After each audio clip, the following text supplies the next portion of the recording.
Une banderole au milieu des champs à Villeron, tout un symbole pour ces élus de l'Est du Val d'Oise. Ils sont venus clamer une énième fois leur opposition à la liaison ferroviaire Roissy-Picardie, à quelques centaines de mètres de là où doit passer la future ligne. La ligne à grande vitesse, elle va arriver de Marly-la-Ville et va passer par ici. Donc là, le grand chêne va disparaître. Le bois de Villeron, vous allez avoir des centaines d'arbres qui vont être abattus. Derrière, il y a un autre petit bois qui s'appelle le bois d'Argenteuil pour enfin arriver à Roissy. Sur les rails depuis 2010, ce projet estimé à 360 millions d'euros et porté par SNCF Réseau prévoit de relier la Picardie à la gare TGV de Roissy-Charles de Gaulle. Deux objectifs. D'abord, proposer une meilleure desserte de l'Île-de-France et de la plateforme aéroportuaire en transport en commun grâce à des TER, mais également permettre aux Picards de bénéficier de TGV en direction des métropoles régionales comme Strasbourg, Lyon ou encore Marseille. Pour ce faire, il est prévu de construire 6,5 km de voies entre Marly-la-Ville et Weimar, un tracé rejeté en bloc par les élus du département, à commencer par les maires des villes qui vont être traversés. Imaginez-vous que pour Weimar, nous allons avoir des rails en aérien à plus de 12 mètres de hauteur qui longent un stade de foot, qui longent une crèche, qui ensuite enjambe évidemment la départementale, qui saccage le bois de mon collègue de Villeron, le bois d'Argenteuil, et qui ensuite va enjamber l'autoroute.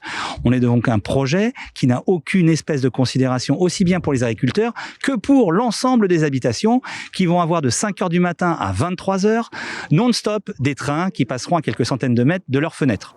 Des trains qui ne profiteront pas aux habitants de l'Est du Val d'Oise, selon les élus. La plupart des gens de Villeron qui travaillent vont sur Paris, prennent la RD, sur lequel depuis des dizaines d'années, on n'arrive pas à avoir du tout d'amélioration au niveau des délais, de la qualité de service. Et là, on nous balance excusez-moi le mot, on nous balance une ligne pour quelques Picards, tout ça parce que le président de la République est Picard. On ne veut pas comparer quelques milliers de voyageurs Picards aux dizaines de milliers qui prennent le train par jour sur la ligne du RER D, voire B, parce qu'on peut aussi prendre le B à Roissy, mais ça ajoute sur les délais puisqu'il faut trouver des cars qui vous emmènent aux horaires adaptés. À la place de cette liaison soutenue logiquement par les élus picards, ceux du Val d'Oise militaient pour un projet alternatif plus équitable à leurs yeux, le barreau de Gonesse.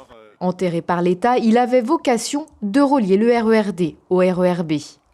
L'idée avec ce barreau de Gonesse, c'est que ça permettait aux Picards de rejoindre et de desservir toute cette zone d'emploi. Aujourd'hui, les Picards vont arriver en zone d'embarquement, ce qui n'est pas utile pour les transports du quotidien. Ce que souhaite un Picard, un Valdoisien, c'est d'aller travailler le matin et rentrer le soir, pas d'aller prendre l'avion quotidiennement. C'est pour ça que le barreau de Gonesse était plus intelligent, plus pertinent et pouvait servir davantage les Picards et les Valdoisiens. Conscients du peu de marge de manœuvre, les élus valdoisiens réclament à minima des garanties sur le financement d'un arrêt en gare de Survilliers-Fosse. Celle-ci doit permettre aux voyageurs de rejoindre l'aéroport en TER. L'enquête publique, dont l'objectif est d'informer sur le projet et de recueillir des avis, est désormais terminée. Ses conclusions doivent être publiées prochainement. L'État prévoit de débuter les travaux avant 2022 pour une mise en service à l'horizon 2025.